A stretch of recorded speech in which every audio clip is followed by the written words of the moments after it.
오늘 우리에게 주시는 하나님의 말씀을 함께 보겠습니다. 누가복음 18장 1절 말씀부터 8절 말씀까지 신약성경 125쪽에 있습니다.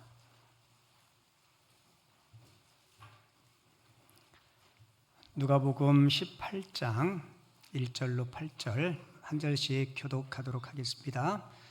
예수께서 그들에게 항상 기도하고 낙심하지 말아야 할 것을 비유로 말씀하여 하나님을 두려워하지 않고 사람을 무시하는 한 재판장이 있는데 그 도시에 한 과부가 있어 자주 그에게 가서 내 원수에 대한 나의 원한을 풀어주소서 하되 그가 얼마 동안 듣지 아니하다 속으로 생각하되 내가 하나님을 두려워하지 않고 사람을 무시하나 이 과부가 나를 번거롭게 하니 내가 그 원한을 풀어주리라. 그렇지 않으면 늘 와서 나를 괴롭게 하리라 하였느니라. 주께서 또 이르시되 불의한 재판장이 말한 것을 들으라. 두 절은 같이 읽죠. 하물며 하나님께서 그 밤낮 부르짖는 택하신 자들의 원한을 풀어주지 아니하시겠느냐? 그들에게 오래 참으시겠느냐? 내가 너희에게 이르노니 속히 그 원한을 풀어주시리라. 그러나 인자가 올 때에 세상에서 믿음을 보겠느냐 하시니라. 아멘. 오늘 읽은 본문 말씀을 가지고 하나님은 불의한 재판관이 아니라 아버지입니다 라는 제목으로 주보 내용하고 좀 다르죠. 주보에 저렇게 긴 거 쓰려니까 칸이 좁아가지고 주보에는 줄였어요. 제목 같이 한번 읽어볼게요. 시작. 하나님은 불의한 재판관이 아니라 아버지입니다. 아멘. 우리가 신앙생활을 하다 보면 교회 안에서 사람 때문에 시험에 드는 경우가 있습니다. 시험을 들 때도 있고 나도 모르게 누군가에게 마음의 상처를 주는 경우도 있어요. 왜냐하면 교회는 참 다양한 사람들의 모임이기 때문에 그렇습니다. 가진 것도 다르고 배움도 다르고 성격도 다르고 연령도 다르고 그래서 교회 안에서 사람 때문에 종종 시험에 드는 경우들이 있죠. 그런데 신앙생활하는 사람들 중에 사람 때문이 아니라 기도하다가 하나님 때문에 시험에 드는 사람도 있습니다. 오늘 본문 1절에 보면 주님은 그 말씀을 하세요. 예수께서 그들에게 항상 뭐라고 얘기해요? 기도하고 낙심하지 말아야 할 것을 비유로 말씀하여. 그러니까 기도하면서 기도하다가 낙심하는 사람이 있다는 얘기예요? 없다는 얘기예요? 있다는 얘기예요. 그러니까 하나님 때문에 기도 때문에 마음에 상처를 입고 시험에 드는 사람이 있다는 겁니다. 언제 사람들이 기도하다가 시험 들까요? 자기가 생각하는 대로 기도 응답이 안 됐다든지 내가 원하는 대로 하나님께서 기도 응답을 안 하신다든지 기도가 너무 지연돼서 언제 응답이 될는지도 잘 모르면 아마 어쩌면 믿음이 연약한 사람들이 이런 시험에 드는 경우가 있는 것 같아요. 저도 목회하다 보면 그런 분들이 계시더라고요. 어떤 기도 제목을 가지고 기도해요.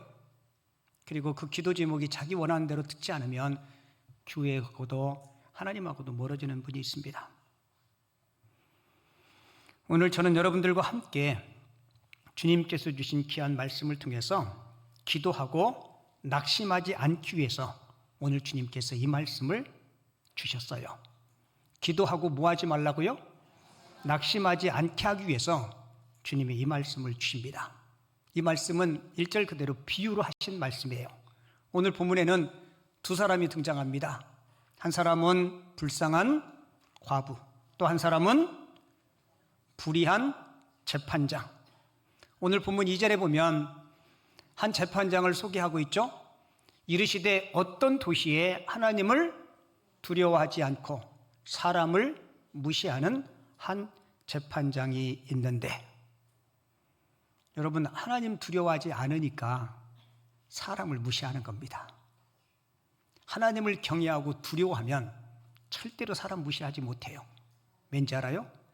그 사람이 잘났든 못났든 하나님이 형상대로 지음받은 존귀한 사람이기 때문에 그래요. 그런데 이 재판장은 어때요? 하나님을 두려워하지 않고 하나님을 경외하지 않으니까 사람을 우습게 여기는 겁니다.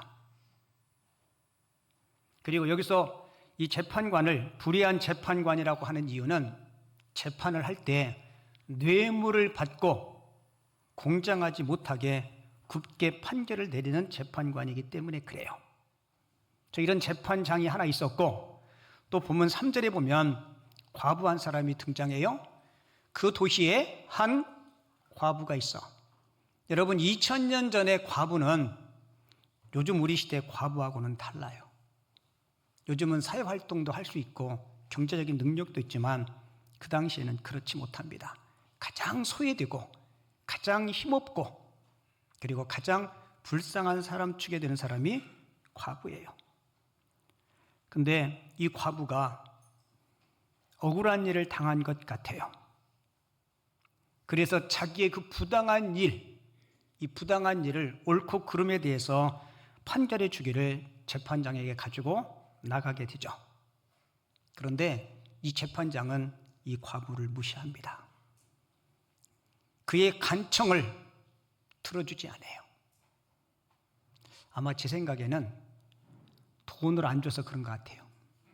뇌물을 듬뿍 갖다 줬으면 틀림없이 관심을 가졌을 거예요. 그런데 이 과부는 포기할 수가 없었어요. 왜요? 너무너무 억울한 거예요. 그래서 오늘 본문 5절을 보면 이 과부는 포기하지 않고 이 재판장을 계속 찾아갑니다. 18장 5절 한번 볼게요. 이렇게 기록되어 있어요. 이 과부가 나를 번거롭게 하니 내가 그 원한을 풀어주리라.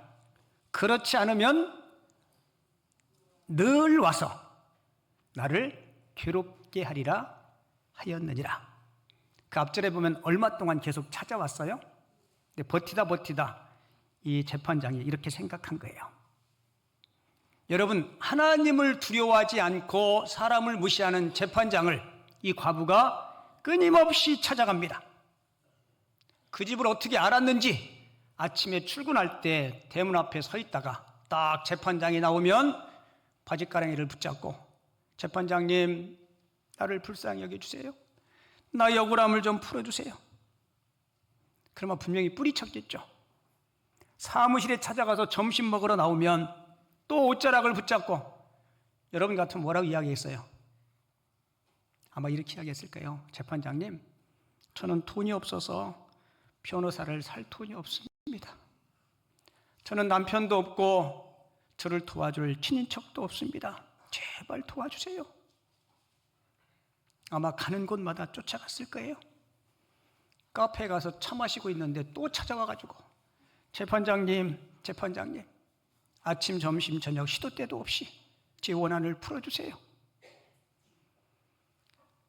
여러분, 이 재판장은 가만히 생각했을 거예요. 내가 이 여인의 억울함을 풀어주지 않으면 평생 쫓아다닐 것 같은 거예요.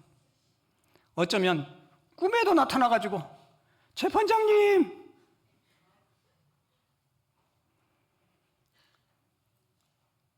그래서 더 이상 괴롭힘을 당하지 않기 위해서 이 재판장이 이 과부의 억울함을 풀어주었다는 이야기입니다. 설교 끝이에요. 다 얘기했어요. 근데 왜 주님이 이 비유의 말씀을 하셨을까? 우리가 흔히 이 본문을 읽으면서 우리는 쉽게 이렇게 이해해요. 야, 우리도 이 과부처럼 포기하지 말고 끈질기게 이루어질 때까지 강청하면 재판관이 그 원한을 풀어주었듯이 하나님께서도 우리의 기도를 들어주실 거야.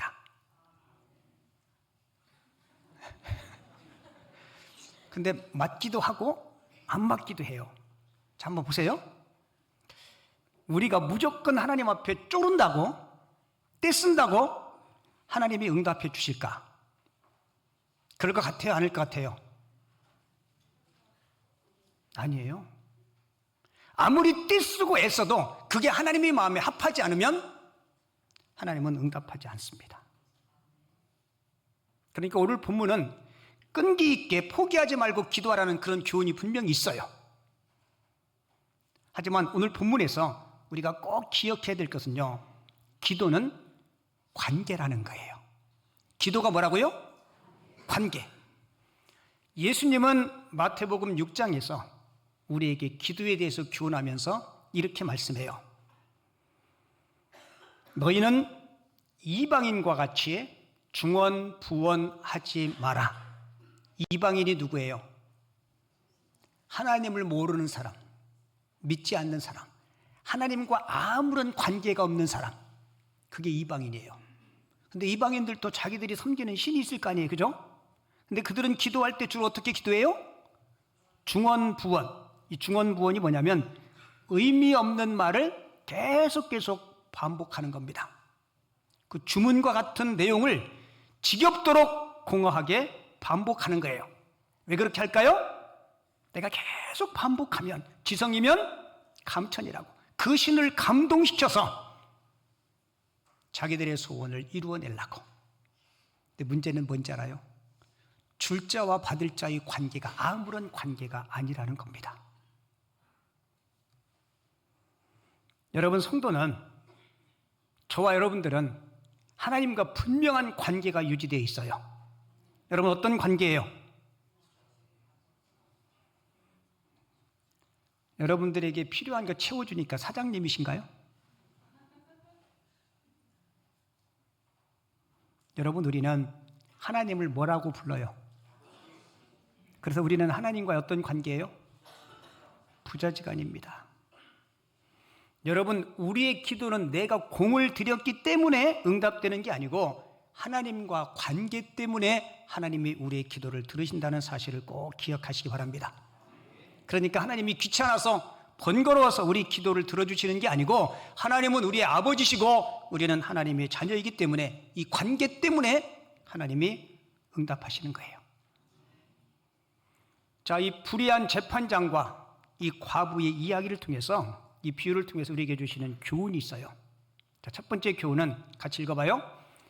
하나님과 우리는 불의한 재판관과 과부와 같은 그런 관계가 아니다. 오늘 본문 7절은 이렇게 기록해요. 하물며 하나님께서 그 밤낮 부르짖는, 뭐라고 얘기해요?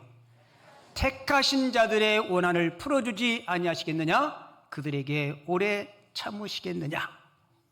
그러니까 오늘 본문을 통해서 하나님은 우리는 과부라고 이야기하지 않아요. 너는 과부가 아니다라고 이야기해요. 맞아요, 안 맞아요? 재판장과 과부는 아무런 관계가 없습니다. 그런데 오늘 성경은 뭐라고 이야기해요? 너희는 택하신 자라고 이야기해요. 택하신 자라는 의미가 뭔지 아시죠? 우리는 하나님의 자녀라는 겁니다. 우리는 예수 그리스도를 나의 구주로 영접해서 하나님을 아버지라 부르는 하나님의 자녀가 된 거예요. 예수님은 십자가에서 보배로운 피를 흘림으로 저와 여러분들을 보배롭고 존귀한 하나님의 자녀로 삼아주신 줄을 믿습니다. 여러분, 자녀들이 부모님 앞에 뭐 요청할 때 막 송구스럽게 막 요청하나요? 혹시 여러분들 중에 기도할 때 이렇게 기도해 보신 적 있나요? 하나님 아버지, 죄송한데요, 미안한데요. 그렇게 안 해요. 우리 자녀들도 부모님에게 뭐 요청할 때요, 꼭 맡겨놓은 것처럼요, 당당하게 얘기해요. 우리 딸내미가 시집가더니요, 달라진 게 있어요. 전에는 이것 좀 가져가 그래도 안 가져가더만요, 이제는 오면요, 뭐 가져갈 거 없나? 그럼 이렇게 물어봐요. 엄마 이거 안 쓰지? 이거 좋다. 이거 안 보던 건데? 그러면 엄마가 그거 쓰는 거야, 눈독 들이지 마, 그럴까요? 아니요. 부모들은 그렇지 않아요. 주면서도 더 많이, 더 좋은 것, 더 풍성하게 바리바리 두 손에 뭐 들고 가면 들고 가는 그 모습 보면서 부모님의 마음은 기쁘고 행복합니다. 여러분, 우리가 아무 관계없는 과부 입장에서 기도하는 게 아니에요. 하나님은 우리 아버지시라. 우리가 구하지 않아도 우리 필요한 것 다 아시는 분이심을 꼭 기억하시기 바랍니다. 그래서 오늘 본문에 등장하는 하나님은 이 불의한 재판관이 아니라는 거예요. 맞죠? 하나님은 불의한 재판관이 아닙니다.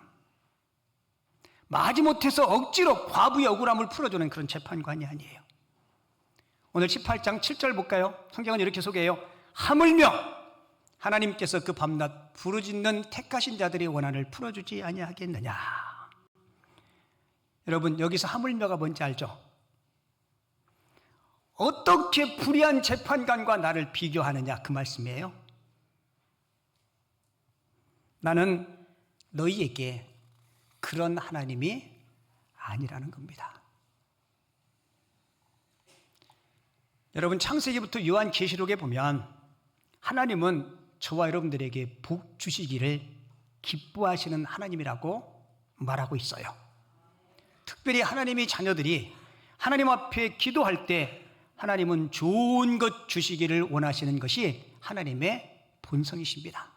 마태복음 7장 11절 말씀 같이 한번 소리내서 읽어볼게요. 너희가 악한 자라도 좋은 것으로 자식에게 줄 줄 알거든 하물며 하늘에 계신 너희 아버지께서 구하는 자에게 좋은 것으로 주시지 않겠느냐. 아멘. 우리가 알고 있는 하나님은 선하신 분, 의로우신 분, 좋으신 분, 우리의 기도에 기쁨으로 응답하시는 하나님, 마지못해서 응답하시는 분이 아니고 기쁨으로 응답하시는 하나님이심을 꼭 기억하시기를 바랍니다. 그래서 오늘 본문을 통해서 나와 너희 관계는 아버지와 자녀의 관계이다라는 사실을 밝히고 있는 거예요. 여러분, 아버지 좋아요, 안 좋아요? 좋죠. 우리가 섬기는 하나님 아버지는요, 부족함이 없으세요. 여기 여러분들도 다 아버지들 계시고 어머니들 계신데, 아버지, 어머니 된 우리들이 때로는 능력이 없어서 우리 자녀들 뒷바라지 못할 때, 그때 참 많이 속상하죠. 근데 우리 하나님은 능력이 없으신 분이 아니세요. 모자라서 부족해서 못 주시는 분이 아니십니다. 오늘 이 비유의 핵심은 뭐냐면 하나님은 우리 아버지시고 너희들은 자녀라는 겁니다. 여러분, 예수님을 정말 여러분들의 구주로 영접하셨나요?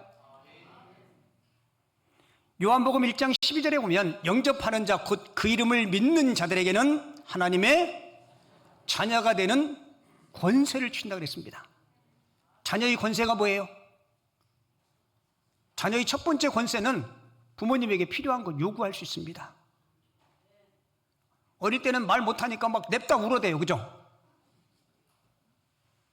그러면 부모님이 알아요. 그 요구가 뭔지 알아요. 그리고 자녀가 되면 부모님의 유산을 상속받을 수가 있습니다. 우리가 하나님의 자녀이기 때문에 영원한 천국에 우리는 넉넉히 입성할 수 있어요. 우리 성도님들 얼굴 보면요, 다 사랑스럽고 이뻐요. 제가 보면 그래요. 머리카락이 많든 죽든 얼굴이 번데기처럼 주름이 많든 적든 제가 보기에는 번데기는 좀 너무 과장됐나? 여러분, 거울 보면 어떤 생각이 들어요? 우리 교회가 22년 됐거든요. 제가 홈페이지에 들어가서 10년 전, 15년 전에 우리 성도님들 사진 보면요, 우리 이학구 장로님 사진 봤더니 청년 같더라고. 지금도 청년 같아요. 이렇게 말할 수밖에 없는 제 입장을 헤아려 주시고. 여러분, 가는 세월을 어떻게 막아요? 근데 여러분 꼭 기억하세요. 아무리 젊든 늙든 세월이 지나면 다 평준화돼요. 맞죠? 여기 애들도요, 세월이 지나면 다 똑같이 돼요. 근데 감사한 게 하나님 나라를 유업으로 받은 우리들, 천국에 가면 이 모습 이대로가 우리 천국의 모습이 아니라는 사실을 여러분들 꼭 기억하시기를 바랍니다. 그래서 그 하나님의 나라를 유업으로 받을 수 있기에 저는 저와 여러분들이 천국이 꼭 죽어서만이 가는 천국이 아니라 이 땅에서도 이미 천국 백성이잖아요. 여러분들 그 천국의 기쁨을 날마다 날마다 누렸으면 좋겠습니다. 그래서 하루가 행복해야 돼요. 여러분 오늘 하루 행복하시기 바랍니다. 내일은 더 행복하시고 이 세상보다 영원한 세계가 더 행복하시고 그 천국의 기쁨을 누리시기 바라요. 여러분 그래서 기도는 아무나 하는 게 아닙니다. 같이 볼게요. 기도는 하나님의 자녀들에게 하나님께서 주신 특권입니다. 아멘이신가요? 기도는 하나님의 자녀들만 할 수 있어요. 왜요? 세상 사람들은요 기도를 어떻게 하는지 몰라요. 전에 제가 전도사 때 청년부를 조금 맡았는데요, 어느 한 남자 청년이 교회를 처음 왔어요. 자기 얘기로는 주일학교 때, 부활주일 때, 성탄절 때 과자 얻어먹으러 몇 번 가고 처음이래. 근데 내가 왜 교회를 오게 됐냐고 그랬더니 솔직하게 이야기해요. 교회에 가면 아가씨들이 많은데 교회 다니는 아가씨들이 세상 아가씨들보다는 착하대. 그래서 솔직히 자기 아가씨하고 교제하기 위해서 장가 가려고 왔대. 그 네가 교회 잘 다니고 네가 착하면 장가 갈 수 있을 거라고. 그 내가 농담으로 이렇게 하겠어요. 교회 왔는데 기도 한번 해보겠냐고. 나는 그 청년이 안 한다고 얘기할 줄 알았어요. 안 한다고 얘기해야 정답이야. 근데 처음 온 놈이 기도하겠대. 그 기도 시켰더니 이렇게 기도했어요. 하나님, 저 오늘 교회 처음 왔습니다. 솔직히 하나님, 저 자매하고 교제하고 싶어서 왔습니다.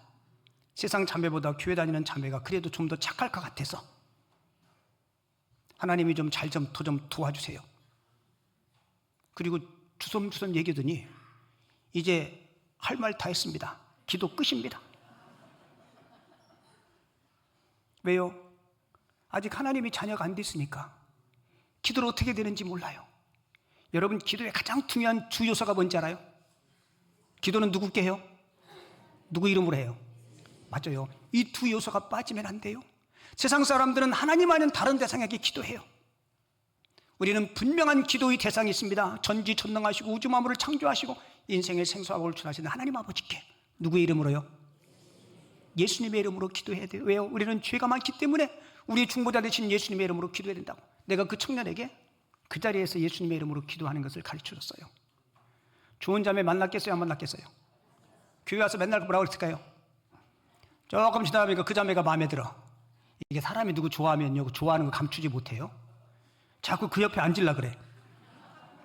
시선이 항상 거기 머물러. 그리고 뭐가 되면 뭐 들고 와서 꼭 그 자매만 줘. 아 근데 정말 신실하게 신앙생활하니까요, 둘이 진짜 부부가 됐어요. 다른 사람 부부 돼서 장가 가는 게 배 아파요?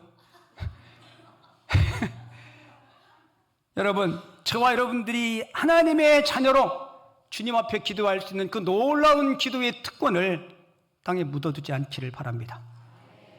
그리고 이 비유를 통해서 주님께서 주시는 두 번째 교훈은요, 뭐 하지 말고? 낙심하지 말고 기도하라는 거예요. 본문 7절 다시 볼게요. 하물며 하나님께서 그 밤낮 부르짖는 택하신 자들의 원한을 풀어주지 아니하시겠느냐. 하물며가 무슨 뜻인지 아시죠? 하물며 불의한 재판장도 과부가 늘 괴롭게 귀찮게 하니까 그 간청을 들어주었는데, 하물며 하늘에 계신 너희 아버지께서 구하는 자에게 좋은 것 주시지 아니하겠노라 라는 뜻입니다. 여러분 살다 보면 낙심이 될 때 있죠. 기도하면서도 중간에 포기하는 경우들이 있어요. 왜요? 할 만큼 했는데 아무 기미도 안 보여. 여러분 꼭 기억하세요. 그때 조금만 더 하면 응답이 옵니다. 아멘 안 하셔도 옵니다. 그래서 낙심하지 말고 기도하라. 저도 목사가 된 지 꽤 오래됐는데요, 제가 깨달은 게 하나 있어요. 우리는 기도해서 하나님 돈이 부족한데, 때로는 건강이 부족한데 그 좀 하나님 좀 달라고 기도해서 하나님은 늘 침묵하는 것 같아요.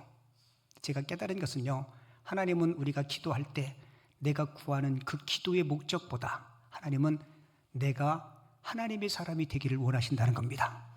그래서 여러분은 그 기도의 과정을 통해서 하나님은 우리를 하나님의 사람으로 다듬어 가요. 그리고 내 마음과 신앙의 인격이 주님께서 주시는 그 아름다운 선물을 받아 잘 누릴 수 있을 때, 그때 주께서 응답하시고 그때 주께서 역사하실 줄을 믿습니다. 그러니까 우리가 기도할 때 하나님이 이것저것 달라고 하기 전에 하나님이 주시는 그 선물을 잘 받아 누릴 수 있는 하나님의 사람이 되게 달라고 여러분 기도하시기 바랍니다. 여러분, 솔로몬이 기도할 때 솔로몬은 하나님의 마음에 합한 기도를 드려요. 그랬듯이 하나님께서 솔로몬이 구하지 않은 것까지 주시잖아요.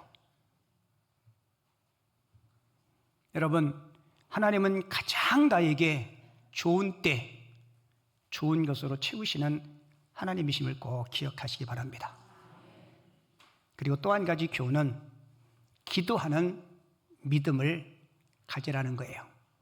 무슨 믿음이요? 기도하는 믿음. 오늘 본문 8절 하반절 볼게요.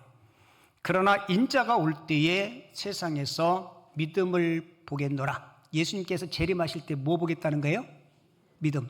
근데 저기서 이야기하는 저 믿음은요, 문맥상 보면 기도하는 믿음을 이야기합니다. 사람은 호흡이 있어야 생명이 유지되죠. 우리 신앙생활의 가장 기본이 기도예요, 기도. 그리고 기도는 하나님으로 하여금 일하시게 하는 것. 여러분, 그게 기도예요. 근데 여러분, 기도가 쉬워요, 어려워요? 기도가 쉬워요, 어려워요? 어려운 분도 계시고 쉬운 분도 계시고, 어느 분은 다 같이 합심해서 기도하면 한참 한 것 같은데 눈 떠보니까 3분밖에 안 지났어요. 어떤 분은 잠깐 기도한 것 같은데 그 기도 시간이 30분, 1시분 지나가는 사람이 있어요. 여러분들 좋아하는 친한 친구 만나가지고 수다 떨면 시간이 금방 가요, 안 가요? 하나님 앞에 수다 떨듯이 저도 가끔 그렇게 기도해요. 하나님, 내가 좋아하는 일, 그 일을 할 때처럼 주님 앞에 기도하는 시간이 그렇게 흘러갔으면 좋겠습니다. 여러분, 기도가 쉽지는 않을 거예요. 하지만 배의 돛이 무거워도 그 돛이 있기 때문에 배는 항해할 수 있습니다. 비행기 날개가 무겁다고 날개를 자르면 그 비행기는 이륙할 수 없어요. 하늘을 날 수 없습니다. 분명한 사실은 여러분, 우리에게 주신 기도의 특권을 땅에 묻어두지 마시기 바랍니다. 그리고 기도하다가 절대로 낙심하지 마시기 바랍니다. 하나님은 우리 아버지시고 우리는 그분의 자녀이기 때문에 가장 좋은 것으로 하나님이 보시기에 가장 적당한 때 하나님께서 응답해 주실 줄을 믿습니다. 그리고 하나님은 지금도 그의 사랑의 눈으로 우리를 바라보시고 우리의 작은 신음에도 하나님이 응답해 주실 줄을 믿습니다. 오늘 제가 이 설교에 맞춰서 준비한 찬양이 있는데요, 우리 그 찬양 같이 한번 부르고 우리 같이 한번 합심해서 기도하는 시간을 갖도록 하겠습니다.